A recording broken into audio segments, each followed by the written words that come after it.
ನಮಸ್ಕಾರ ಮಿತ್ರರೇ, ದೇಸಿ ಕಿಚನ್ಗೆ ಸ್ವಾಗತ.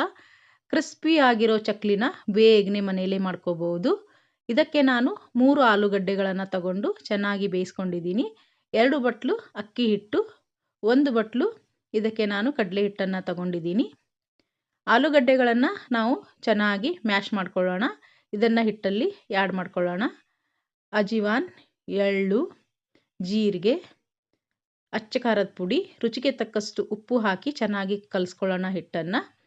ಇದಕ್ಕೆ ನೀರು ಬೇಕಿದ್ದರೆ ಸ್ವಲ್ಪ ಹಾಕಿ ಚೆನ್ನಾಗಿ ಗಟ್ಟಿಯಾಗಿ ಹಿಟ್ಟನ್ನು ಕಲಸಿಟ್ಕೊಳ್ಳಿ. ಚಕ್ಲಿ ಮಷಿನ್ನ ತಗೊಂಡು ನಾವು ಕಾಯ್ದ ಎಣ್ಣೆಯಲ್ಲಿ ನಿಮಗೆ ಎಷ್ಟು ಆಕಾರದಲ್ಲಿ ಬೇಕೋ ಚಿಕ್ಕದು ಮಾಡ್ಬೋದು, ಒಂದೇ ದೊಡ್ಡದು ಹಾಕೋಬಹುದು. ಚೆನ್ನಾಗಿ ಮಂದ ಉರಿಯಲ್ಲಿ ಇಟ್ಟು ನೀವು ಚಕ್ಲಿನ ಬೇಯಿಸ್ಕೊಳ್ಳಿ. ಇವಾಗ ಹಬ್ಬಗಳು ಬರ್ತಾ ಇದೆ, ದಿಢೀರಂತ ನಾವು ಚಕ್ಲಿಗಳನ್ನು ಮಾಡ್ಕೋಬಹುದು. ತಿನ್ನೋಕ್ಕೂ ತುಂಬ ಟೇಸ್ಟಿಯಾಗಿದೆ, ತುಂಬ ಈಸಿನೂ ಆಗಿದೆ. ನೀವು ಕೂಡ ಟ್ರೈ ಮಾಡಿ.